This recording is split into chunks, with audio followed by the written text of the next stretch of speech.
السلام علیکم ورحمۃ اللہ وبرکاتہ، نحمده ونصلی علی رسولہ الکریم، اما بعد فاعوذ باللہ من الشیطان الرجیم، بسم اللہ الرحمن الرحیم، رب اشرح لی صدری ویسر لی امری واحلل عقدۃ من لسانی یفقہوا قولی۔ سورۃ الانفال۔ انفال نفل کی جمع ہے۔ نفل کہتے ہیں زائد چیز کو، حق سے زیادہ یا واجب سے زیادہ، اور یہاں مراد ہے مال غنیمت جو پانچویں حصے کو نکال کر امام اپنے فوجیوں کو یا سپاہیوں میں تقسیم کرتا ہے۔ اس مال غنیمت کو یہاں پر انفال کہا گیا ہے کیونکہ جنگ کرنے کا اصل مقصد مال غنیمت حاصل کرنا نہیں ہوتا، لہذا فتح کے علاوہ، مقصد پورا ہونے کے علاوہ اگر کوئی مال فوجیوں کو تقسیم کیا جاتا ہے یا ان کو دیا جاتا ہے تو وہ ان کا حق نہیں بلکہ اللہ کی طرف سے ایک انعام ہے، ایک زائد چیز ہے۔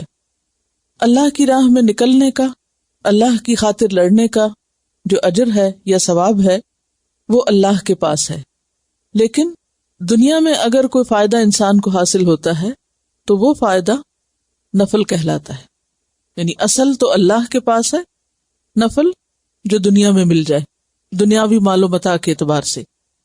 اور اس اعتبار سے بھی اس کو نفل کہا گیا کیونکہ پچھلی امتوں کے لیے یہ مال حرام تھا، لیکن امت محمدی صلی اللہ علیہ وسلم کے لیے اس کو حلال قرار دیا گیا۔ یعنی پچھلی امتوں میں جب لوگ اللہ کی خاطر جنگ کرتے اور انہیں کوئی بھی مال غنیمت حاصل ہوتا تو وہ اسے استعمال نہیں کر سکتے تھے، اس کو جلا دیا جاتا تھا۔ پچھلی صورت میں ہم دیکھتے ہیں کہ مختلف اقوام کا اپنے پیغمبر کے ساتھ جو تعلق رہا اس کا ذکر ہے، اور اس صورت میں صحابہ کرام کا نبی صلی اللہ علیہ وسلم کے ساتھ تعلق اور معاملہ بیان کیا گیا ہے۔ یہ صورت مدنی صورت ہے، سورۃ البقرہ کے بعد نازل ہوئی۔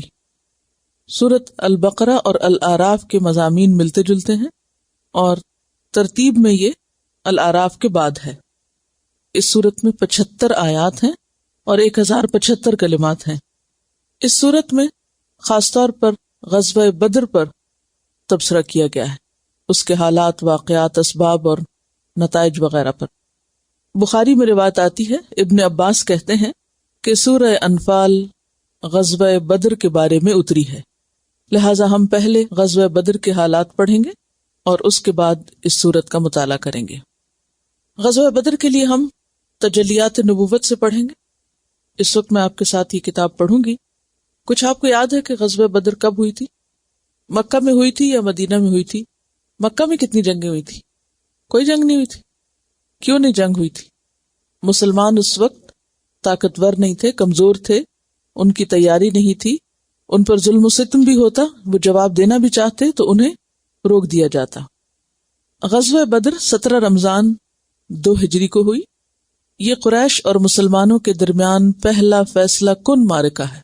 چھوٹی چھوٹی جھڑپیں اس سے پہلے بھی ہوئی لیکن باقاعدہ جنگ کے اعتبار سے یہ پہلی جنگ ہے۔ اس کا سبب یہ ہوا کہ رسول اللہ صلی اللہ علیہ وسلم جس قافلے کے لیے ذوالعشیرہ تشریف لے گئے تھے اور جو بچ کر شام چلا گیا تھا، آپ اس کی طاق میں تھے۔ جیسا کہ آپ جانتے ہیں، مسلمانوں کو خبر ملی تھی کہ قریش کا ایک تجارتی قافلہ شام سے مکہ کی طرف جا رہا ہے اور وہ مدینہ کے پاس سے گزر رہا ہے اور اس کے اوپر بہت سے مال اسباب لدے ہوئے ہیں، تو ان کو یہ خطرہ ہوا کہ کہیں مسلمان ہم پر حملہ نہ کر دیں، تو انہوں نے مکہ میں اطلاع بھیج دی اور وہاں سے باقاعدہ ایک لشکر مدینہ کی طرف بڑھنے لگا۔ تو اس کے بارے میں یہاں پر آتا ہے کہ رسول اللہ صلی اللہ علیہ وسلم جس قافلے کے لیے ذوالعشیرہ تک تشریف لے گئے تھے اور جو بچ کر شام چلا گیا تھا، آپ اس کی طاق میں تھے۔ اس کی خبر لانے کے لیے آپ نے شام کے مقام حورا تک 2 آدمی بھیجے تھے۔ چنانچہ جیسے ہی یہ قافلہ وہاں سے گزرا، انہوں نے جلدی سے مدینہ خبر پہنچائی۔ خبر ملتے ہی رسول اللہ صلی اللہ علیہ وسلم نے صحابہ کرام کو نکلنے کی دعوت دی، لیکن نکلنا ضروری قرار نہ دیا۔ اس دعوت پر 313 اور بعض روایات میں 317 آدمیوں نے لبیک کہا، جس میں 82 یا 83 یا 86 یعنی 86 مہاجرین تھے اور 61 قبیلہ اوس کے اور 170 یعنی 170 قبیلہ خزرج کے انصار تھے۔ انہوں نے مکمل تیاری بھی نہ کی تھی، سواری میں صرف 2 گھوڑے اور 70 اونٹ تھے۔ رسول اللہ صلی اللہ علیہ وسلم نے اس کے لیے سفید جھنڈا باندھا اور اسے حضرت مصعب بن عمیر کے حوالے کیا۔ اس کے علاوہ ایک جھنڈا مہاجرین کا تھا جسے علی ابن ابی طالب لیے ہوئے تھے، ایک جھنڈا انصار کا تھا جسے سعد بن معاذ نے اٹھا رکھا تھا۔ مدینہ کا انتظام ابن ام مکتوم کے حوالے کیا جو نابینا تھے اور اپنے عذر کی وجہ سے جنگ میں شریک نہیں ہو رہے تھے، لیکن روحا پہنچ کر ان کی جگہ ابو لبابہ بن عبد المنذر کو روانہ فرمایا۔ رسول اللہ صلی اللہ علیہ وسلم مدینہ سے نکلے تو بدر کا مقام منزل مقصود تھا۔ یہ مدینہ کے جنوب مغرب میں 155 یعنی 155 کلومیٹر کے فاصلے پر۔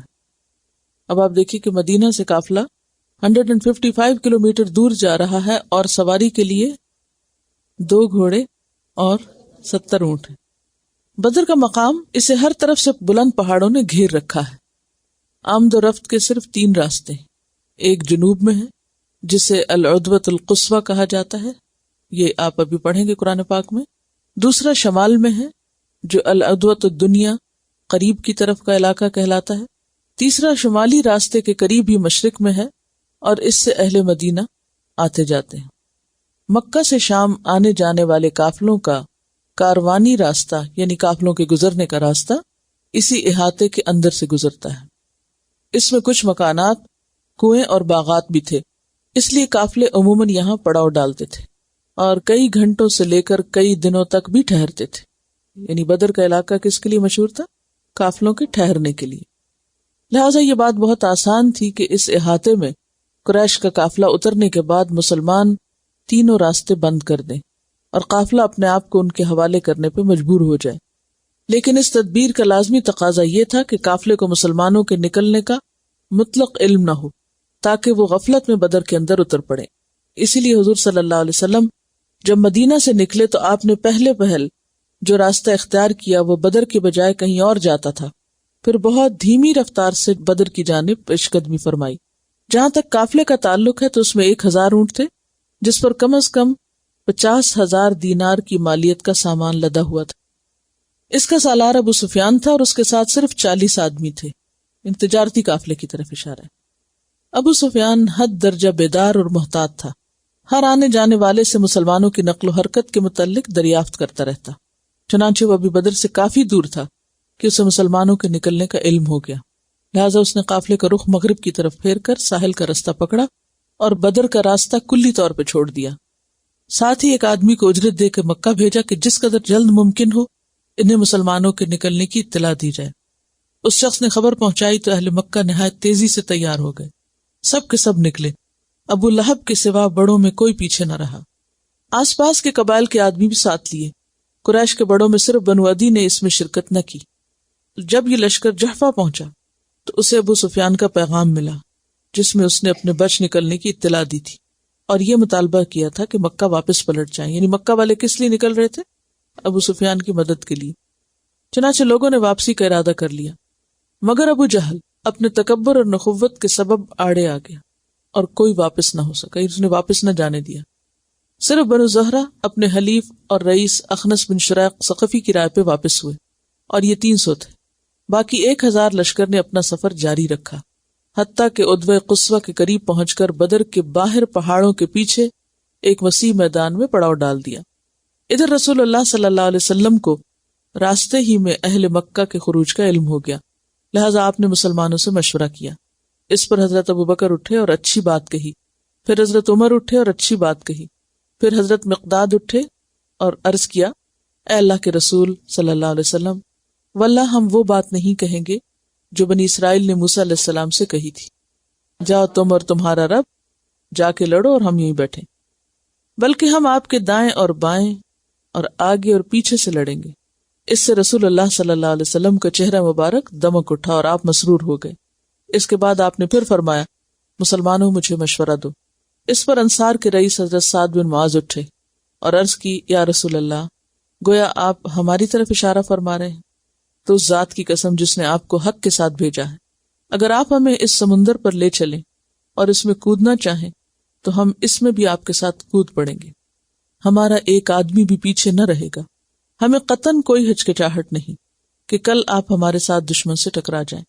ہم جنگ میں پامرد اور لڑنے میں جواں مرد ہیں، اور توقع ہے کہ اللہ آپ کو ہمارا وہ جوہر دکھلائے گا جس سے آپ کی آنکھیں ٹھنڈی ہو جائیں گی. لہٰذا آپ ہمیں لے کر بڑھیں، اللہ برکت دے گا. انہوں نے گفتگو کے دوران یہ بھی کہا، اس ذات کی قسم جس نے آپ کو حق کے ساتھ بھیجا، اگر آپ پیش قدمی کرتے ہوئے برق غمات تک جائیں، دور دراز علاقے کا نام ہے، تو بھی ہم آپ کے ساتھ ہیں. اس سے رسول اللہ صلی اللہ علیہ وسلم پر خوشی کی لہر دوڑ گئی. آپ نے فرمایا، چلو اور خوش ہو جاؤ، کیونکہ مجھ سے اللہ نے 2 گروہوں میں سے ایک کا وعدہ فرمایا ہے. واللہ اس وقت میں گویا قوم کی قتل گاہیں دیکھ رہا ہوں، کیونکہ اللہ سبحانہ وتعالیٰ کی طرف سے آپ کو وہ چیزیں دکھا دی جاتی تھیں جو عام لوگ نہیں دیکھ سکتے. پھر آپ نے بدر کی جانب پیش قدمی کی اور وہاں اسی رات پہنچے جس رات مشرکین پہنچے تھے. وہاں پہنچ کر آپ نے میدان بدر کے اندر عدوہ دنیا کے قریب، یعنی اس طرف کے علاقے میں، قریب کے علاقے میں پڑاؤ ڈالا. لیکن حضرت حباب بن منذر نے مشورہ دیا کہ آپ آگے بڑھ چلیں اور جو چشمہ دشمن کے سب سے زیادہ قریب ہے اس پہ پڑاؤ ڈالیں، تاکہ مسلمان حوض بنا کر اپنے لیے پانی جمع کر لیں اور بقیہ چشموں کو پاٹ دیں، یعنی بند کر دیں. اس طرح دشمن پانی سے محروم ہو جائے گا. یہ کیا تھا؟ وار ٹیکٹکس. چنانچہ آپ نے یہی کیا. پھر مسلمانوں نے ایک چھپر بنائی جو نبی صلی اللہ علیہ وسلم کی قیادت گاہ تھی، یعنی آپ کے لیے ایک خیمہ لگایا، اور اس پر حضرت سعد بن معاذ کی کمان میں انصاری جوانوں کی ایک جماعت پہرے اور حفاظت کے لیے مقرر کر دی. اس کے بعد رسول اللہ صلی اللہ علیہ وسلم نے لشکر کی ترتیب فرمائی، میدان جنگ کا چکر لگایا. وہاں آپ نے ہاتھ کا اشارہ کر کے فرمایا، یہ کل فلاں کی قتل گاہ ہے، یہ کل فلاں کی قتل گاہ ہے انشاءاللہ. یعنی آپ نے لوگوں کو پہلے سے ہی اطلاع دے دی. پھر ایک درخت کی جڑ کے پاس نماز پڑھتے ہوئے رات گزاری. اب آپ دیکھیے کہ توکل کس چیز کا نام ہے. ایک طرف تدبیر کی جا رہی ہے اور دوسری طرف اللہ سے دعا. حالانکہ آپ کو یہ تک بتا دیا گیا تھا کہ کہاں کون قتل ہوگا، لیکن اس کے باوجود بھی آپ نے کوشش نہیں چھوڑی، ہاتھ پاؤں چھوڑ کے نہیں بیٹھ گئے، بلکہ اپنے ذمے جو کچھ تھا وہ پورے کا پورا کیا، حتیٰ کہ پوری رات دعاؤں میں گزاری. اگر ہمیں کوئی بتا دے کہ ہاں تم فلاں کام میں کامیاب ہو جاؤ گے، تو اس کے بعد ہماری کوشش عموماً کیا رہتی؟ ہم کہتے جب کام ہو ہی جانا تو پھر کچھ کرنے کی کیا ضرورت ہے. بلکہ یہ نہ بھی پتا ہو تو ہم کچھ نہیں کرتے، سستی کے مارے، کاہلی کے مارے، اور کہتے ہیں اللہ مالک ہے، ہو ہی جائے گا نا، فکر کی کیا بات ہے، ہو جائے گا. نبی صلی اللہ علیہ وسلم نے نماز پڑھتے ہوئے رات گزاری. مسلمانوں نے بھی بھرپور اعتماد کے ساتھ پرسکون رات گزاری، اور اللہ تعالیٰ نے بارش نازل فرما دی، جیسے کہ اس کا ارشاد ہے سورۃ انفال کی آیت 11 میں آپ پڑھیں گے، اذ یغشیکم النعاس امنۃ منہ وینزل علیکم من السماء ماء لیطہرکم بہ ویذہب عنکم رجز الشیطان ولیربط علی قلوبکم ویثبت بہ الاقدام. جب اللہ تعالیٰ تم پر اپنی طرف سے امن اور بے خوفی کے طور پر نیند طاری کر رہا تھا اور تم پر آسمان سے پانی برسا رہا تھا تاکہ تمہیں اس کے ذریعے پاک کر دے اور تم سے شیطان کی گندگی دور کر دے اور تمہارے دل مضبوط کر دے اور تمہارے قدم جما دے. پھر صبح یعنی جمعے کی صبح 17 رمضان سن 2 ہجری دونوں فوجوں کا آمنا سامنا ہوا تو رسول اللہ صلی اللہ علیہ وسلم نے دعا فرمائی، اے اللہ، یہ قریش ہیں جو اپنے غرور اور تکبر کے ساتھ تیری مخالفت کرتے ہوئے تیرے رسول کو جھٹلاتے ہوئے آئے ہیں. اے اللہ، تیری مدد جس کا تو نے مجھ سے وعدہ کیا ہے، اے اللہ آج انہیں اینٹ کر رکھ دے، یعنی ہرا دے. پھر آپ نے صفیں برابر کی اور فرمایا جب تک میرا حکم نہ آ جائے لڑائی شروع نہ کریں. نیز فرمایا کہ جب وہ تمہارے قریب آ جائیں تو ان پر تیر چلانا اور اپنے تیروں کو بچائے رکھنے کی کوشش کرنا، یعنی جلد بازی میں اور جوش میں آ کے سارے ختم نہ کر دینا. اور جب تک وہ تم پر چھا نہ جائیں تلوار نہ کھینچنا، یعنی خود آگے نہیں بڑھنا، جب وہ آنے لگے تو پھر ان کو مار. اس کے بعد آپ چھپر میں واپس آ گئے، یعنی پورا سب کچھ سمجھا کے جگہ بنا کے تیار کر کے سب، اور پھر آپ اپنی جگہ واپس آ گئے. آپ کے ساتھ ابو بکر بھی تھے. آپ نے اللہ تعالیٰ سے بڑے سوز کے ساتھ دعا کی، یہاں تک کہ فرمایا اللہم ان تہلک ہذہ العصابۃ اليوم لا تعبد ابدا اللہم ان شئت لم تعبد بعد اليوم ابدا. اے اللہ، اگر آج یہ جماعت ہلاک ہو گئی تو کبھی تیری عبادت نہ کی جائے گی، یعنی دنیا میں پھر تیرا نام لینے والا کوئی نہیں بچے گا. کیونکہ آپ کو معلوم ہے کہ 13 سال تک مسلسل کوشش کے بعد صرف 200 لوگ ایسے تھے کہ جن کو آپ ساتھ لے سکے تھے مکہ سے. 13 سال میں صرف 200 لوگ. پھر مدینہ آنے کے بعد کچھ مدینہ والوں میں سے مسلمان ہوئے. اب کل پونجی یہی تھی, کل نفری یہی تھی, اور اگر وہ بھی ہلاک ہو جائے تو اس کے بعد پھر مزید لوگ کب اور کیسے. آپ صلی اللہ علیہ وسلم نے خوب تضرع یعنی زاری کے ساتھ, خلوص کے ساتھ دعا کی, یہاں تک کہ آپ کی چادر آپ کے کندھوں سے گر گئی, یعنی اتنے آپ دعا میں کھوئے ہوئے تھے. اب یہ اللہ کے رسول ہیں, پورے کا پورا انحصار اور پوری کی پوری توقع, پورا یقین صرف اس بات میں تھا کہ اگر مدد ہوگی تو وہ اللہ ہی کی طرف سے ہوگی. خود پر بھروسہ نہیں بلکہ اللہ کی مدد پہ بھروسہ, لیکن ساتھ ساتھ کوشش بھی. حضرت ابو بکر نے چادر درست کی اور عرض کی, اے اللہ کے رسول صلی اللہ علیہ وسلم بس فرمائیے. آپ نے اپنے رب سے جی بھر کے دعا فرما لی. دوسری طرف مشرکین کی صورتحال یہ تھی کہ ابو جہل نے اللہ سے فیصلے کی دعا کی. اس نے کعبہ کا کپڑا پکڑ کے کہا, اے اللہ, ہم میں سے جو فریق قرابت کو زیادہ کاٹنے والا اور غلط حرکتیں زیادہ کرنے والا ہے اسے آج توڑ دے. اے اللہ, ہم میں سے جو فریق تیرے نزدیک زیادہ محبوب اور زیادہ پسندیدہ ہے آج اس کی مدد فرما.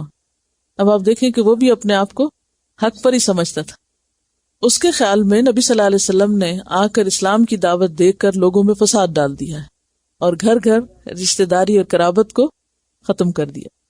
اس کے بعد قریش کے 3 بہترین سوار شیبہ, ربیہ اور ولید بن عتبہ آگے بڑھے اور مسلمانوں کو جنگ کی دعوت دی. جواب میں انصار کے 3 جوان نکلے. مشرکین نے کہا, ہم اپنے چچیرے بھائیوں کو چاہتے ہیں, یعنی مہاجرین کو چاہتے ہیں. چنانچہ اب حضرت عبیدہ بن حارث, حمزہ اور علی رضی اللہ تعالیٰ عنہ آگے بڑھے. حضرت حمزہ نے شیبہ کو, حضرت علی نے ولید کو قتل کیا. عبیدہ اور عتبہ کے درمیان 2 ضربوں کا تبادلہ ہوا اور ایک نے دوسرے کو اچھی طرح زخمی کر دیا. اتنے میں حضرت علی اور حضرت حمزہ اپنے اپنے شکار سے فارغ ہو کے عتبہ پہ ٹوٹ پڑے. قتل کر کے حضرت عبیدہ کو اٹھا لائے. ان کا پاؤں کٹ چکا تھا. اس کی وجہ سے 4 یا 5 دن بعد مدینہ واپسی کے دوران صفرا میں ان کا انتقال ہو گیا. مبارزت کا نتیجہ, مبارزت کہتے ہیں آمنے سامنے آنا, یعنی میدان جنگ میں ایک دوسرے کا مقابلہ کرنا, مشرکین کے لیے بہت برا ثابت ہوا. اور یہ جو مبارزت ہوتی ہے اصل جنگ سے پہلے چند لوگ آ کے پہلے لڑتے ہیں اور پھر اس کے بعد جنگ جو ہے وہ شروع ہوتی. تو اس کا نتیجہ جو تھا یہ مشرکین کے خلاف کیا اور اس سے ان کے درمیان اور غصہ پیدا ہو گیا اور پھر وہ بہت تیزی کے ساتھ مسلمانوں پہ ٹوٹ پڑے. لیکن مسلمان اپنی جگہ جمے رہے, اپنا دفاع کرتے رہے. تو اس سے کیا پتہ چلتا ہے کہ اقدام مسلمانوں کی طرف سے نہیں تھا, مسلمانوں کی طرف سے دفاع تھا, اور وہ عہد کہہ رہے تھے. ادھر رسول اللہ صلی اللہ علیہ وسلم کو ایک جھپکی آئی, یعنی نیند یا اونگ آئی. آپ نے سر اٹھایا اور فرمایا, ابو بکر خوش ہو جاؤ, تمہارے پاس اللہ کی مدد آ گئی. یہ جبریل ہیں, اپنے گھوڑے کی لگام تھامے آگے آگے چل رہے ہیں, ان کے جوڑوں پر گرد و غبار ہے. اس دن اللہ نے 1000 فرشتوں سے مسلمانوں کی مدد کی تھی.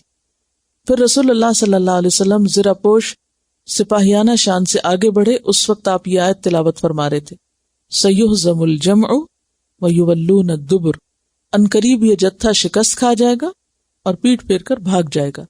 پھر آپ صلی اللہ علیہ وسلم نے ایک مٹھی کنکری یا موٹی ریت لی اور شاہت الوجوہ کہہ کے دشمن کی طرف پھینک دی. شاہت الوجوہ کا معنی ہوتا ہے چہرے بگڑ جائیں. اللہ کی قدرت ایسی کہ کوئی مشرک نہ بچا جس کی دونوں آنکھوں اور نتنوں میں ایک مٹھی مٹی میں سے کچھ نہ گیا. اور اسی کے بارے میں قرآن کہتا ہے, وَمَا رَمَيْتَ إِذْ رَمَيْتَ وَلَكِنَّ اللَّهَ رَمَى. پھر رسول اللہ صلی اللہ علیہ وسلم نے مسلمانوں کو مشرکین پر حملے کا حکم اور جنگ کی ترغیب دیتے ہوئے فرمایا, شدو, چڑھ دوڑو. چنانچہ مسلمان جن کا جوش جہاد اب شباب پر تھا چڑھ دوڑے, اور ان کے جوش و خروش میں یہ دیکھ کے مزید تیزی آ گئی کہ رسول اللہ صلی اللہ علیہ وسلم بنفس نفیس ان کے درمیان موجود ہیں اور سب سے آگے بڑھ کر لڑ رہے ہیں. چنانچہ وہ صفوں کی صفیں درہم برہم کرنے اور گردنیں کاٹنے لگے. فرشتوں نے بھی مدد کی, وہ بھی مشرکین کی گردنیں مارتے اور جوڑوں پہ ضرب لگاتے. چنانچہ آدمی کا سر کٹ کے گرتا اور پتہ نہ چلتا کہ کس نے مارا ہے. آدمی کا ہاتھ کٹ کے گرتا, یعنی کٹا ہوا ہاتھ گر رہا ہوتا لیکن یہ نہیں پتہ چلتا تھا کہ کس کی تلوار سے کٹا. یوں مشرکین پر شکست نازل ہو گئی اور انہوں نے راہ فرار اختیار کی, کسی کو قتل کیا اور کسی کو قید کیا. ادھر مشرکین کی تائید میں اور مسلمانوں کے خلاف ان کو بھڑکانے کے لیے ابلیس بھی سراقہ بن مالک بن جاشم کی شکل میں حاضر تھا، یعنی انسانی شکل میں آیا۔ جب اس نے فرشتے اور ان کی کاروائیاں دیکھی تو الٹے پاؤں پلٹ کے بھاگا اور اپنے آپ کو بحر احمر میں جا کے ڈال دیا۔ ابو جہل کا قتل۔ ابو جہل ایک ایسے گروہ میں تھا جنہوں نے اس کے گرد اپنی تلواروں اور نیزوں کی باڑ قائم کر رکھی تھی، یعنی اس کو چاروں طرف سے محفوظ کیا ہوا تھا۔ ادھر مسلمانوں کی صف میں حضرت عبد الرحمن بن عوف کے ارد گرد انصاری جوان تھے، جن کی موجودگی سے وہ مطمئن نہ تھے کہ اتنے میں ایک نے اپنے ساتھی سے چھپا کر ان سے کہا، چچا جان مجھے ابو جہل دکھا دے۔ یعنی انصار تو نہیں پہچانتے تھے نا مدینہ کے لوگ جو تھے۔ انہوں نے کہا اسے کیا کرو گے؟ اس نے کہا مجھے بتایا گیا ہے کہ وہ رسول اللہ صلی اللہ علیہ وسلم کو گالی دیتا ہے۔ اس ذات کی قسم جس کے ہاتھ میں میری جان ہے، اگر میں نے اس کو دیکھ لیا تو میرا وجود اس کے وجود سے جدا نہ ہوگا یہاں تک کہ ہم میں سے جس کی موت پہلے ہو وہ مر جائے، یعنی جب تک میں ختم نہ کر لوں یا یہ کہ خود ختم ہو جاؤں، چھوڑوں گا نہیں اس کو۔ اتنے میں دوسرے نے بھی یہی بات کہی۔ اس کے بعد جب صفیں پھٹ گئیں تو عبد الرحمن بن عوف نے دیکھا ابو جہل چکر کاٹ رہا ہے۔ انہوں نے دونوں کو اسے دکھا دیا، دونوں جھپٹ پڑے، تلوار مار کر قتل کر دیا۔ ایک نے پنڈلی پہ ضرب لگائی اور اس کا پاؤں یوں اڑ گیا جیسے مسل کی مار پڑنے پر گٹلی اڑ جاتی، اور دوسرے نے بری طرح اس کو زخمی کر دیا۔ اس حال میں چھوڑا کہ صرف سانس آ جا رہی تھی۔ اس کے بعد دونوں رسول اللہ صلی اللہ علیہ وسلم کے پاس آئے۔ دونوں کا دعویٰ تھا کہ میں نے قتل کیا۔ آپ نے تلواریں دیکھی اور فرمایا دونوں نے قتل کیا۔ یہ دونوں جوان افرا کے صاحبزادے معاذ اور معوذ تھے۔ معوذ تو اسی غزوے میں شہید ہو گئے، البتہ معاذ حضرت عثمان کے دور خلافت تک باقی رہے۔ رسول اللہ صلی اللہ علیہ وسلم نے انہی کو ابو جہل کا سامان دیا۔ معرکہ ختم ہوا تو لوگ ابو جہل کی تلاش میں نکلے۔ عبداللہ بن مسعود نے اسے پا لیا، ابھی اس کی سانس آ جا رہی تھی۔ انہوں نے اس کی گردن پر پاؤں رکھا اور سر کاٹنے کے لیے داڑھی پکڑی اور فرمایا اللہ کے دشمن، آخر اللہ نے تجھے رسوا کیا۔ اس نے کہا مجھے کاہے کو رسوا کیا؟ جس شخص کو تم لوگوں نے قتل کیا اس سے اوپر بھی کوئی آدمی ہے؟ یعنی تکبر کی انتہا دیکھیں، گرا پڑا ہے مرنے کے قریب اور کہتا ہے کیا اس سے اوپر بھی کوئی اور ہے؟ پھر بولا کاش مجھے کسانوں کے بجائے کسی اور نے قتل کیا ہوتا۔ یعنی انصاریوں کو کسان کہتے تھے نا، مدینہ کے لوگوں کا پیشہ کیا تھا؟ کھیتی باڑی۔ اس کے بعد کہنے لگا مجھے بتاؤ آج فتح کس کی ہوئی؟ حضرت عبداللہ بن مسعود نے کہا اللہ اور اس کے رسول کی۔ ابو جہل نے کہا وہ بکریوں کے چرواہے تو بڑی مشکل جگہ پہ چڑھ گیا۔ اس کے بعد حضرت عبداللہ بن مسعود نے اس کا سر کاٹ لیا۔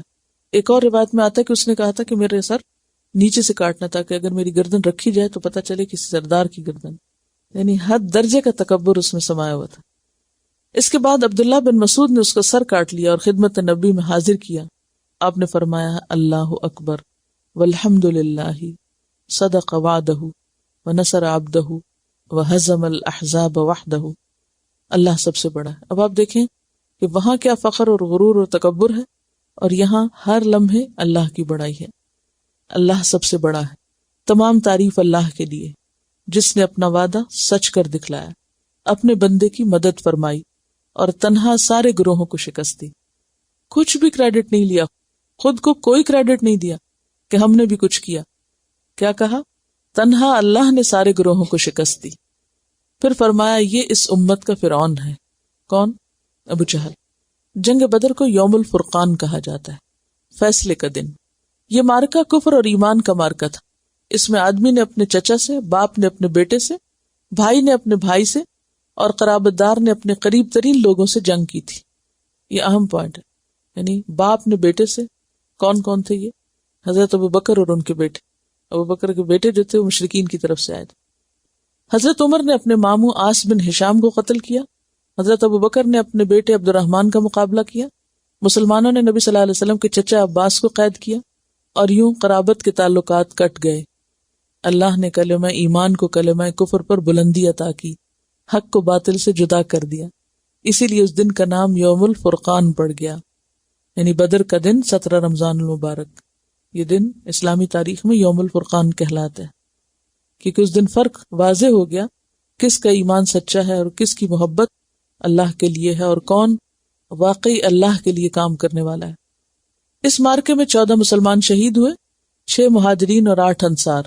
انہیں میدان بدر ہی میں سپرد خاک کر دیا گیا۔ ان کی قبریں اب بھی معروف ہیں۔ مشرکین کے 70 آدمی مارے گئے، 70 قید ہوئے۔ مرنے والوں میں زیادہ تر سردار لوگ تھے۔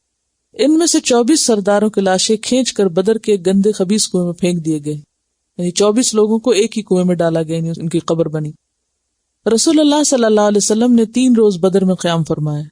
اس کے بعد جب واپسی کے لیے تیار ہوئے تو اس کنویں کی منڈیر پہ آ کے کھڑے ہو گئے، ان سرداروں کا نام لے لے کر پکارا، اے فلاں کے بیٹے، اے فلاں کے بیٹے، کیا تمہیں یہ بات اچھی لگتی ہے کہ تم نے اللہ اور اس کے رسول کی اطاعت کی ہوتی؟ کیونکہ ہم سے ہمارے رب نے جو وعدہ کیا تھا ہم نے اسے سچا پایا، تو کیا تم سے تمہارے رب نے جو وعدہ کیا تھا تم نے بھی اسے سچا پایا؟ حضرت عمر نے کہا، اللہ کے رسول، آپ ایسے جسموں سے کیا باتیں کر رہے ہیں جن میں روح ہی نہیں، یعنی یہ تو مر چکے ہیں، اب آپ ان سے کیا خطاب کر رہے ہیں؟ آپ نے فرمایا، جو کچھ میں کہہ رہا ہوں اسے تم لوگ ان سے زیادہ نہیں سن رہے، لیکن یہ لوگ جواب نہیں دے سکتے۔ یعنی اللہ چاہے تو مردوں کو بھی سنوا دے، اور پیغمبر کی بات ان کو سنوائی اس وقت، کیونکہ اس میں ایک بہت بڑی عبرت تھی سب کے لیے۔ مکے میں شکست کی خبر بھاگنے والے مشرکین کے ذریعے پہنچی، یعنی مشرکین جو تھے جب انہوں نے دیکھا کہ سب ہار رہے ہیں تو بھاگ بھاگ کے تتر بتر ہو کے مکہ پہنچے، جس سے انہیں بڑی ذلت اور رسوائی محسوس ہوئی، حتیٰ کہ انہوں نے مقتولین پر نوحہ گردی سے روک دیا تاکہ مسلمان خوش نہ ہوں۔ لطف یہ ہوا کہ اسود بن مطلب کے 3 بیٹے مارے گئے اور ان پر وہ نوحہ کرنا چاہتا تھا۔ اس نے ایک رات ایک نوحہ کرنے والی عورت کی آواز سنی تو سمجھا کہ اجازت مل گئی، جھٹ اپنے غلام کو حقیقت معلوم کرنے کے لیے بھیجا۔ اس نے واپس آ کے بتایا کہ یہ عورت تو اپنے ایک گمشدہ اونٹ پہ رو رہی ہے۔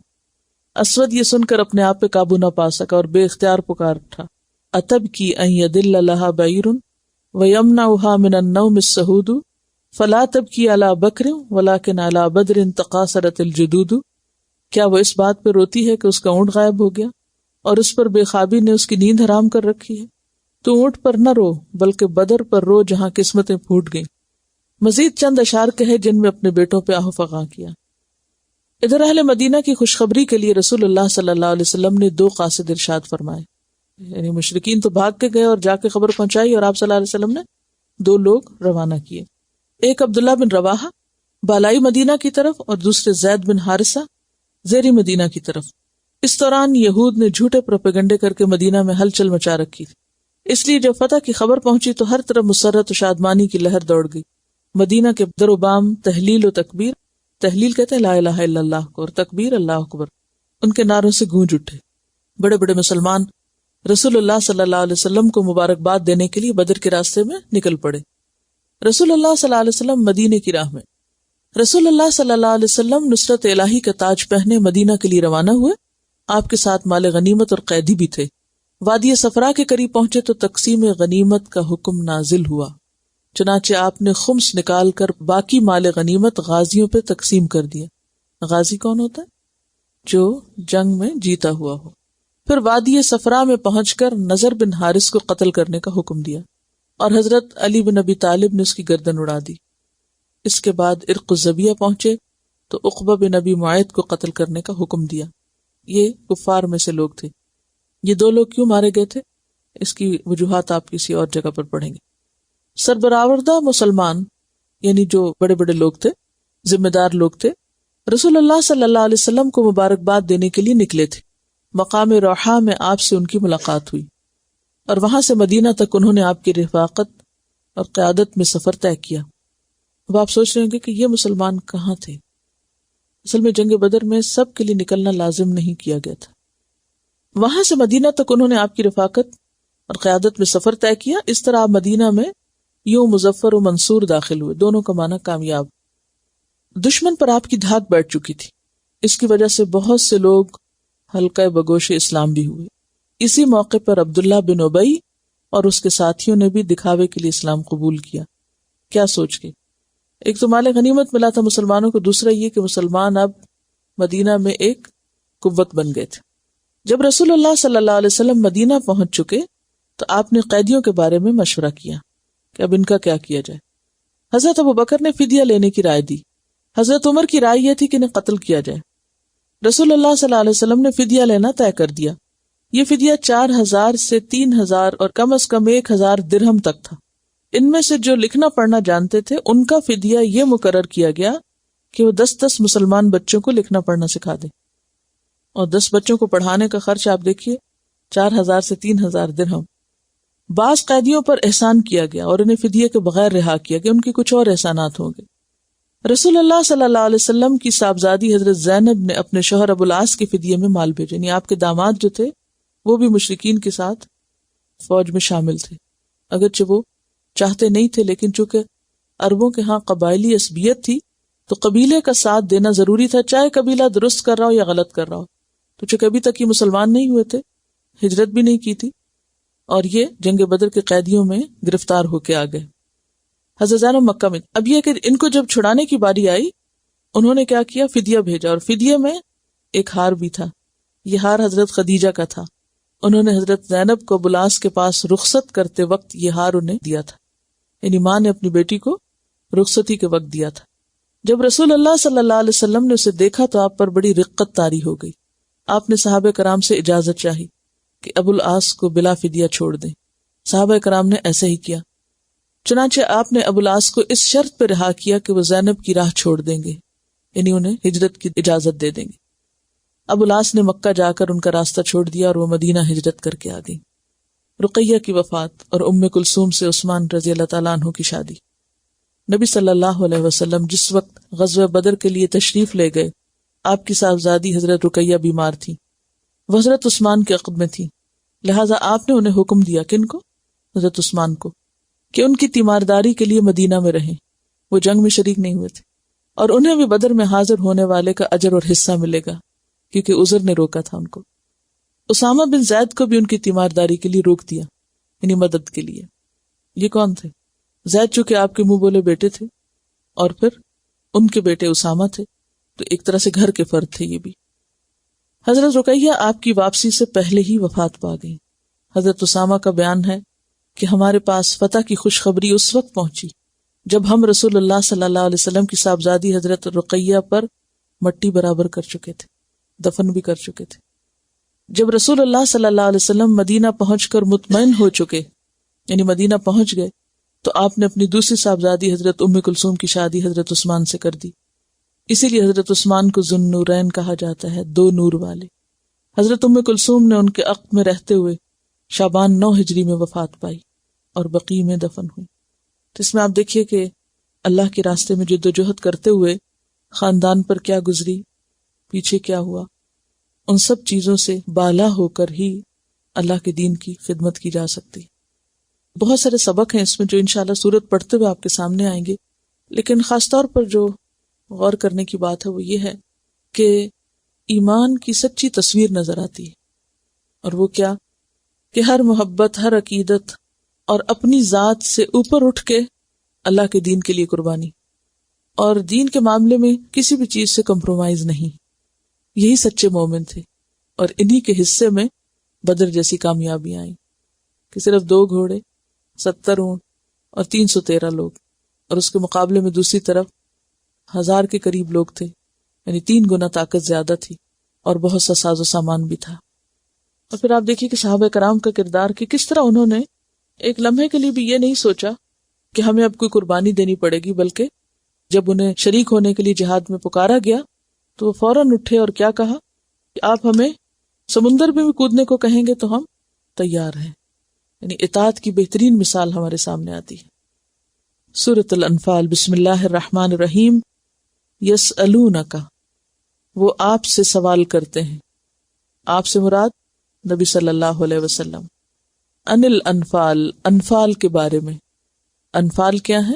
نفل کی جمع مال غنیمت، مال غنیمت کے بارے میں آپ سے سوال کر رہے ہیں۔ کون سا مال غنیمت؟ جو جنگ بدر میں حاصل ہوا تھا، کیونکہ یہ جنگ اسلام اور کفر کے درمیان پہلی باضابطہ جنگ تھی، لہذا یہ پہلا موقع تھا جب مسلمانوں کو حالت اسلام میں مال غنیمت حاصل ہو رہا تھا۔ عربوں کے ہاں کوئی ضابطہ، قانون، طریقہ نہ تھا۔ اسلام سے پہلے جو جنگیں ہوتی تھی تو ان میں طریقہ کیا تھا کہ جنگ کے دوران جس کے ہاتھ جو لگے وہ اس کا مالک، اور جنگیں عموماً کسی مقصد کے لیے نہیں ہوتی تھی بلکہ لوٹ کھسوٹ کے لیے۔ جو قبیلہ طاقتور ہو جاتا وہ کمزور پہ جا کے یلغار کر دیتا، ان کی عورتیں اٹھا لیتے، بچے اٹھا لیتے اور ان کا مال بھی لوٹ لاتے، اور پھر لوٹ میں جو جتنا طاقتور ہوتا، جس کے ہاتھ جو لگتا وہ اسی کو مل جاتا۔ لیکن اسلام نے آ کر ان کی زندگیوں میں ایک ڈسپلن پیدا کیا، اور کس طرح کہ باقاعدہ طور پر غنیمت کا قانون ان کو دیا گیا کہ جب مال غنیمت حاصل ہو تو پھر اس کو ایک ضابطے اور طریقے کے مطابق تقسیم کیا جائے، وہ طریقہ آگے بتایا جائے گا۔ لیکن چونکہ لوگوں نے سوال یہاں کیا تو اس سوال کا جواب دینے کی بجائے کیا کہا گیا؟ قُلِ الْأَنْفَالُ لِلَّهِ وَالرَّسُولِ، کہہ دیجئے کہ انفال تو اللہ اور رسول کے ہیں۔ کیوں؟ انفال اللہ رسول کے ہیں۔ اب جنگ تو لوگوں نے کی، قربانیاں تو لوگوں نے کی، اور جو اس قربانی کے نتیجے میں دنیاوی ساز و سامان حاصل ہوا اس کے بارے میں کہا گیا کہ وہ اللہ اور رسول کا ہے۔ یہ جواب کیوں دیا گیا؟ تاکہ لوگوں پر یہ بات اچھی طرح واضح ہو جائے کہ وہ جب اللہ کی خاطر جنگ کرنے کو نکلے تو وہ مال اور دنیاوی اسباب کی ہرس اور لالچ اپنے دل سے نکال دیں۔ یعنی کوئی بھی جب جنگ کے لیے نکلے تو وہ اس لیے نہ نکلے کہ ہمیں اس میں سے کتنا دنیاوی فائدہ حاصل ہوگا، دنیاوی فائدوں سے بالا ہو کر سوچیں، اور اگر تمہاری قربانی سے کوئی دنیاوی فائدہ حاصل ہو بھی جائے تو بھی اس پہ نظر نہ رکھیں، بلکہ اس کو اللہ رسول کے حوالے کریں کہ جیسے وہ چاہیں تقسیم کریں۔ تو اس سے کس قدر بے غرضی اور کس قدر اخلاص نظر آتا ہے، اور اسی کو سچی خدمت اسلام کہا جا سکتا ہے کہ جس میں انسان کسی بھی ذاتی دنیاوی وقتی فائدے اور مال کی لالچ سے اوپر اٹھ کر بے غرض ہو کر اللہ کے لیے کوئی بھی کام کرے۔ فاتقوا اللہ، پس ڈرو اللہ سے۔ تم سے کیا مطلوب ہے؟ تقوی۔ وَأَصْلِحُوا ذَاتَ بَيْنِكُمْ، اور اصلاح کر لو آپس کے تعلقات کی۔ ذات بین، ذات بین کہتے ہیں باہمی، ذات کہتے ہیں والا، اور بین درمیان، کم تمہارے، یعنی تمہارے درمیان جو تعلقات ہیں ان کی اصلاح کرو۔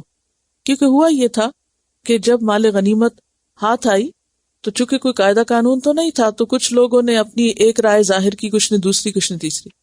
کسی نے کہا کہ یہ مال فوجیوں کو ملنا چاہیے، دوسرے نے کہا ان میں سے بھی مہاجرین کو زیادہ ملنا چاہیے کیونکہ وہ اسلام کی خاطر مکہ میں اپنے مال اسباب گھر بار چھوڑ کر آئے ہیں، انہوں نے بہت بڑی قربانی کی ہے، لہٰذا اب چونکہ یہاں پر آئے ہیں اور ان کو فتح حاصل ہوئی ہے، لہٰذا وہ مال مہاجرین کو مل جائے۔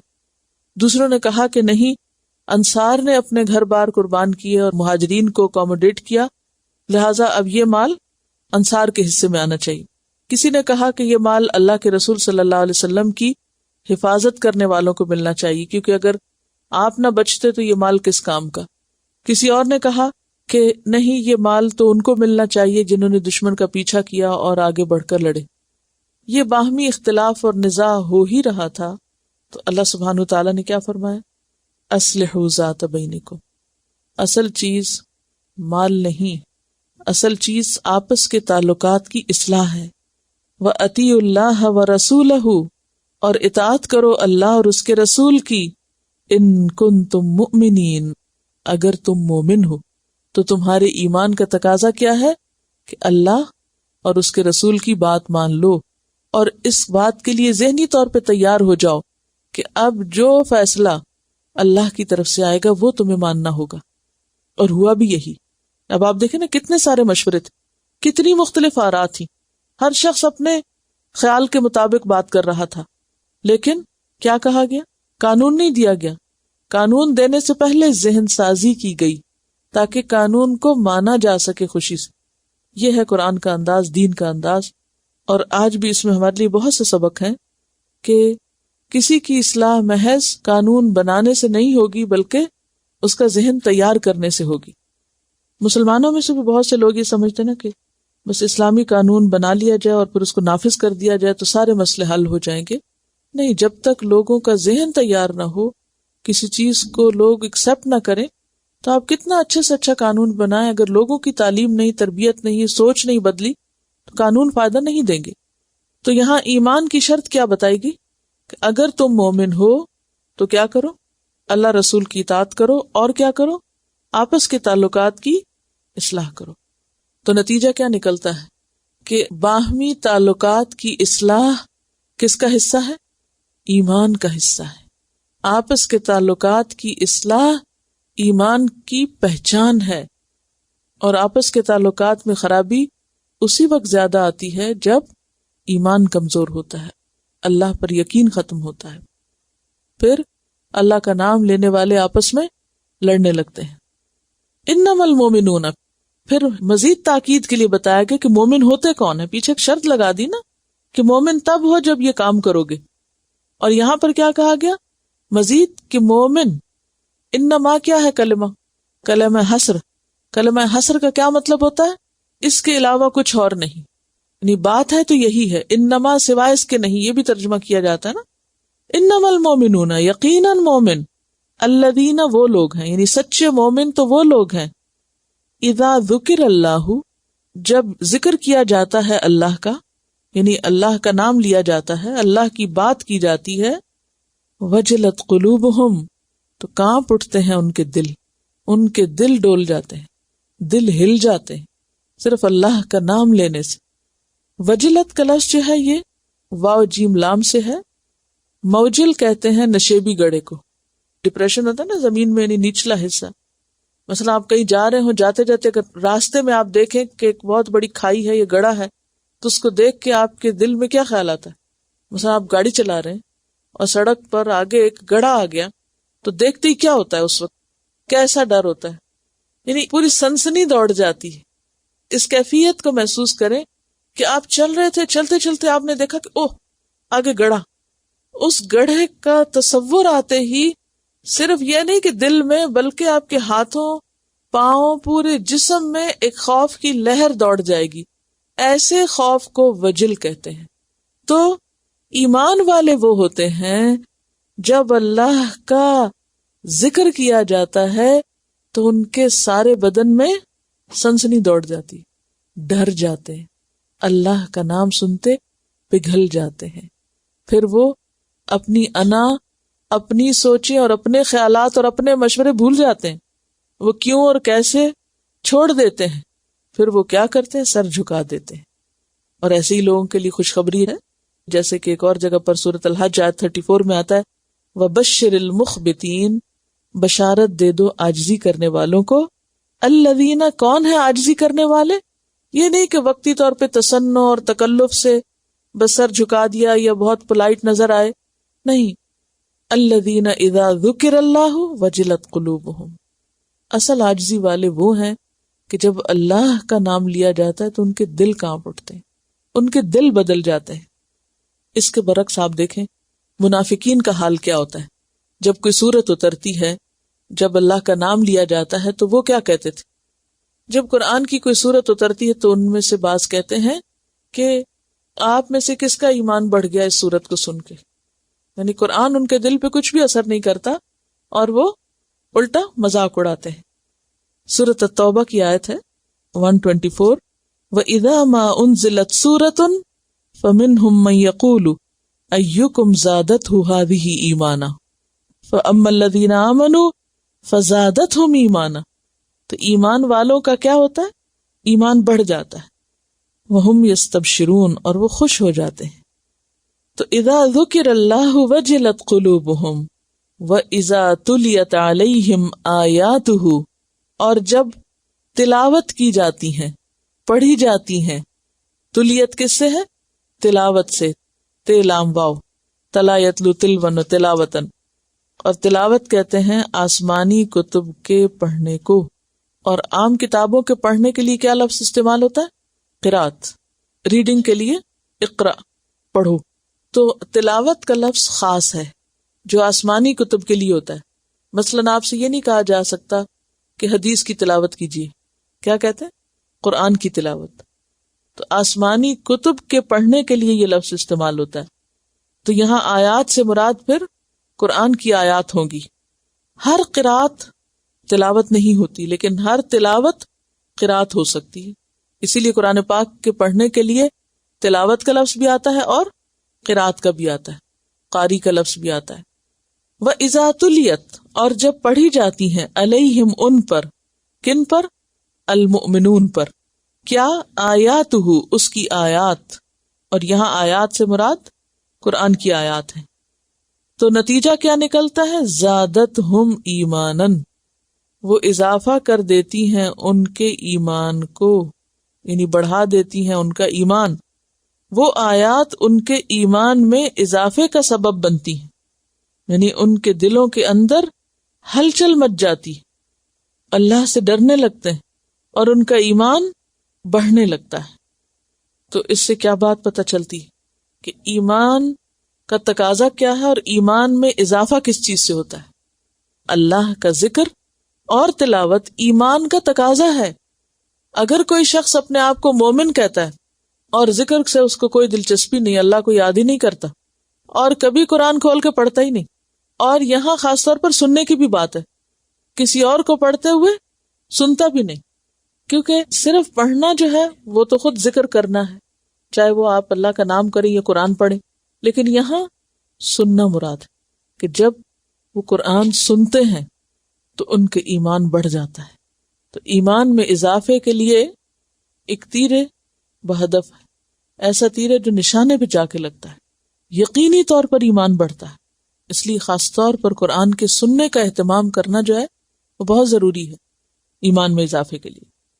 اور نتیجہ کیا ہوتا ہے؟ وَعَلَىٰ رَبِّهِمْ يَتَوَكَّلُونَ، اور وہ اپنے رب پر توکل کرتے ہیں، اور توکل ہی دراصل پورا ایمان ہے. تو ایمان کا تقاضا اللہ کا ذکر، اللہ کا خوف اور تلاوت آیات کو سننا، اور پھر اس کا نتیجہ رب پر توکل. تو گویا توکل بھی پوری طرح نہیں آ سکتا جب تک انسان کے اندر خدا کا خوف نہ ہو اور ایمان مضبوط نہ ہو. توکل کے لیے خوف خدا بھی چاہیے اور ایمان کی مضبوطی بھی چاہیے. آپ دیکھیے کہ پیچھے ہم نے ابھی پڑھا، جب مسلمان غزوہ بدر میں کامیاب ہوئے اور ان کو مال غنیمت ملا تو ان کے درمیان کچھ آپس میں اختلاف رائے ہو گیا. کس بارے میں؟ مال کی تقسیم کے بارے میں. اور یہ بالکل نیچرل سی بات ہے، جب بھی کوئی نئی چیز آپ کے سامنے آتی ہے، کوئی نیا کام آپ شروع کرتے ہیں، اور خاص طور پر اگر کچھ لوگ مل کے کر رہے ہوں تو یہ ضروری نہیں ہوتا کہ سب کی رائے ایک ہو. اختلاف رائے ہر اس جگہ پایا جائے گا جہاں لوگوں کی عقل کام کرتی ہو. جہاں لوگوں کی عقل کام نہیں کرتی وہاں کوئی اختلاف نہیں ہوتا، وہاں سارے لوگ ایک ہی طرح سوچتے ہیں. تو یہ کوئی خوبی کی بات نہیں کہ سارے لوگ ایک ہی طرح سوچیں، آپ مختلف طرح سوچ سکتے ہیں. ہر انسان کو اللہ نے عقل دی اور ہر انسان اپنی اپنی سوچ رکھتا ہے، سوچنے کا حق ہے اس کو، لیکن ضروری نہیں کہ اس کی وہ سوچ صحیح بھی ہو. یعنی یہاں تک تو ٹھیک ہے کہ آپ اپنی عقل سے سوچیں اور جو چیز آپ کو ٹھیک لگتی ہو آپ اپنا وہ اوپینین بنائیں، لیکن اس کے بعد مزید وسعت کی ضرورت ہے کہ آپ نے ایک اوپینین بنا لیا، ایک سوچ بنا لی، لیکن جو ہی آپ کے سامنے اللہ کا نام لے کے کوئی بات کہی گئی یا قرآن کی کوئی آیت آپ کو سنائی گئی تو فوری طور پر اپنی انا، غرور، تکبر اور اپنی ہٹ دھرمی چھوڑ کے فوراً سر جھکا دیا. یہ ہے دراصل ایمان. ایسا ہوتا ہے مومن، وہ ڈھیٹ نہیں ہوتا، وہ ضد نہیں کرتا، وہ اپنی بات پہ اکڑتا نہیں ہے، وہ حق کے آگے جھکنے والا ہوتا ہے. تو آپ دیکھیے کہ اختلاف کا سبب کیا ہوتا ہے؟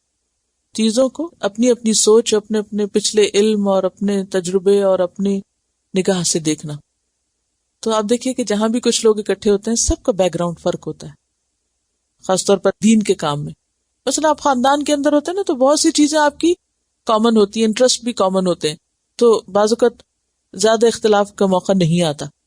لیکن جہاں کالے، گورے، حبشی، انصار، مہاجرین، سب طرح طرح کے لوگ اکٹھے تھے اور اللہ کے نام پر اکٹھے تھے، اور ان کے خاندان اور ان کی تعلیم اور ان کی سوچ سب فرق تھی، تو اس میں اختلاف کا پیدا ہونا لازم تھا. اور پھر خاص طور پر اس وقت بھی اختلاف ہوتا ہے جب کوئی قانون، قاعدہ، ڈسپلن، کوئی پالیسی نہ ہو. اب یہی صورتحال پیش آ گئی، تو ایسے میں ہر ایک اپنے اپنے طریقے پہ سوچ رہا تھا. اب کیا ہوا؟ اللہ کا حکم آ گیا کہ انفال کس طرح تقسیم ہوں گے.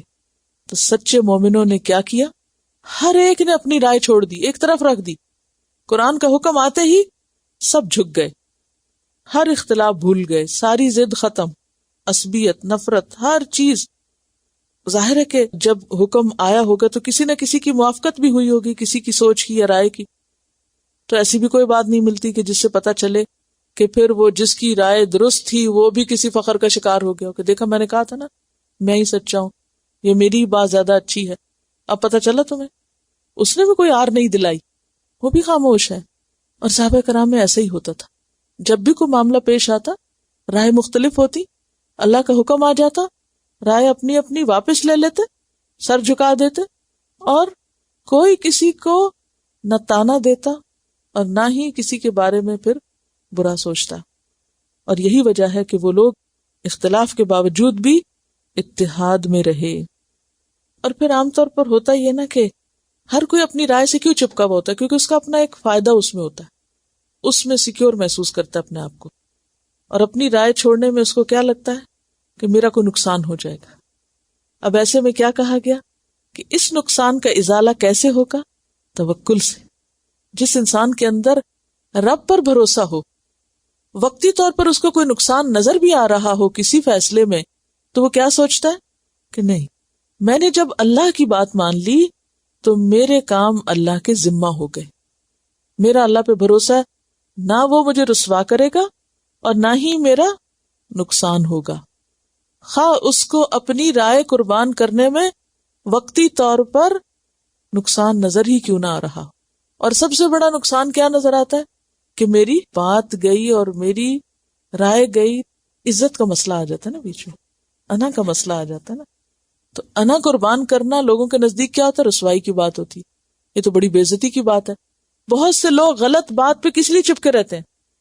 بہت سے لوگ غلط بات پر کس لیے ڈٹے رہتے ہیں؟ ان کو پتا ہوتا ہے یہ غلط ہے لیکن پھر بھی وہ اس پہ جمے رہتے ہیں اور بڑا بڑا نقصان اٹھاتے ہیں، پھر بھی جمے رہتے ہیں، اپنے آپ کو بڑی چیز سمجھتے ہیں. اور یہ کہ اس طرح تو ہماری بے عزتی ہے. عزت تو ساری اللہ کے لیے ہے. یاد رکھیے کہ دنیا میں کوئی کتنا بھی کسی کو ذلیل کرنا چاہے، بے عزت کرنا چاہے، نہیں کر سکتا. تو عز من تشاء و تذل من تشاء بیدک الخیر انک علی کل شیء قدیر. یہی چیز دراصل انسان کے ایمان کو مضبوط کرتی ہے اور اس کے اندر توکل پیدا کرتی ہے. تو سچے مومن وہ ہوتے ہیں کہ جب اللہ کا نام لے لیا جائے تو سر جھکا دیتے ہیں، ان کے دل کانپ اٹھتے ہیں، ان کے اندر کوئی اکڑ نہیں رہتی، وہ ڈھیلے پڑ جاتے ہیں. اور جب قرآن کی آیت پڑھ دی جائے ان پر، وہ یہ تھوڑی کہتے ہیں اپنے پاس رکھو اپنا قرآن. آج تو مسلمانوں کا حال یہ ہو گیا نا کہ اگر کسی موقع پر کسی کو کوئی اللہ کا حکم سنایا بھی جائے، سننے کو تیار ہے، تو پھر یہ کس قسم کا ایمان ہے؟ ایمان کا معنی کیا ہوتا ہے؟ مان جانا، یقین کر لینا. اور انسان جس چیز کو مان جاتا ہے پھر اس کا طرز عمل بدلتا ہے. اور کسی بھی چیز کو وہ کتنا مانتا ہے یہ کیا چیز بتاتی ہے؟ اس کا عمل، کہ اس کا عمل کتنا بدلا ہے. مثلاً آپ دیکھیں کہ اگر آپ کو پتہ چلتا ہے کہ آگ جلاتی ہے تو آپ کا عمل کیا ہوتا ہے؟ پھر آگ سے بہت دور جاتے ہیں. جب انسان کو پتہ ہو کہ گناہ جو ہے وہ انسان کی آخرت کو برباد کرنے والے ہیں تو وہ تو اس سے بہت ہی دور بھاگے گا. یہ نہیں سوچے گا کہ اچھا ہے اس گناہ میں کتنی لذت تھی. پھر مومن کون ہوتے ہیں؟ الذین یقیمون الصلاۃ، وہ ہیں جو نماز قائم کرتے ہیں. ومما رزقناہم ینفقون، اور اس میں سے جو ہم نے انہیں رزق دیا وہ خرچ کرتے ہیں اللہ کی اطاعت کے کاموں میں. اولئک ھم المؤمنون حقا، یہی لوگ سچے مومن ہیں. لہم درجات، ان کے درجات ہیں، گریڈز ہیں، لیولز ہیں. عند ربہم، ان کے رب کے پاس. ومغفرۃ، اور بخشش ہے. ورزق کریم، اور عزت والا رزق ہے، بہت ہی عزت کے ساتھ انہیں قیامت کے دن رکھا جائے گا. اس آیت سے کیا پتہ چل رہا ہے کہ سچے مومن ہونے کے لیے جسمانی، مالی، عبادت اور سب سے بڑھ کر سب سے پہلے دل کی حالت کی درستگی جو ہے وہ بہت ضروری ہے. اور انسان کے اندر ایک مولڈ ہونے کی صلاحیت ہو، فلیکسیبلٹی ہو، جھکنے کی صلاحیت ہو، اکڑ نہ ہو. کیونکہ یہاں آپ دیکھیں کہ ایمان کے مقابل کیا چیز آ رہی ہے؟ اکڑ، تکبر، فخر، غرور. اور ایک اور بات جو اس آیت سے پتہ چل رہی وہ یہ ہے کہ مومنوں کے بھی درجات ہیں. سب مومن برابر نہیں ہوتے. جو جتنا اللہ سے ڈرنے والا ہوگا، جو جتنا اپنی انا قربان کر سکتا ہو، جو جتنا اپنی نمازوں کا حق ادا کرے گا، جو جتنا سچائی اور خلوص کے ساتھ اللہ کی راہ میں خرچ کرے گا، اس کا درجہ اللہ کے ہاں اتنا ہی بلند ہوگا. مغفرت تو آپ پیچھے بہت دفعہ پڑھ چکے ہیں، گناہوں کو ڈھانپنا اور ان سے تجاوز کرنا، یعنی اس کا مطلب ہے کہ غلطیاں تو ہوں گی، ہر انسان میں غلطیاں ہوتی ہیں اور ہر ایک کے اندر ہیں، لیکن قیامت کے دن اللہ تعالیٰ ان کو ایک طرف کر دے گا اور ان کو باعزت مقام دے گا، ورنہ کوئی جرم کرے تو اس کے لیے عزت کہاں، لیکن یہاں اللہ تعالیٰ ایسے لوگوں کے لیے جو سچے ہیں، مخلص ہیں، ان کو باعزت مقام دے گا۔ اور یہ بات یقینی ہے اور مانی ہوئی ہے کہ ایمان کے بھی درجے ہیں اور مومنوں کے درجات ہیں۔ دنیا میں آپ دیکھیے کہ ہم میں سے ہر ایک کی خواہش ہوتی ہے کہ اعلیٰ درجے پہ جائے، اونچے درجے پہ جائے، اونچا مقام اس کو حاصل ہو، اور یہاں بھی درجوں کی بات کی گئی۔ رسولوں میں بھی درجات ہیں، تلک الرسل فضلنا بعضهم علی بعض منہم من کلم اللہ ورفع بعضهم درجات۔ اہل ایمان میں اور درجے پیچھے آپ پڑھ چکے سورۃ النساء میں کہ فضل اللہ المجاہدین باموالہم وانفسہم علی القاعدین درجہ، الذین آمنوا وہاجروا وجاہدوا فی سبیل اللہ باموالہم وانفسہم اعظم درجۃ عند اللہ واولئک ھم الفائزون، سورۃ التوبہ آیت 20 میں آتا ہے۔ اور سورۃ الانعام میں بھی آپ یہ مضمون پڑھ چکے ہیں، ورفع بعضکم فوق بعض درجات، وآخر دعوانا ان الحمد للہ رب العالمین۔ سبحانک اللہم وبحمدک نشہد ان لا الہ الا انت نستغفرک ونتوب الیک۔ السلام علیکم ورحمۃ اللہ وبرکاتہ۔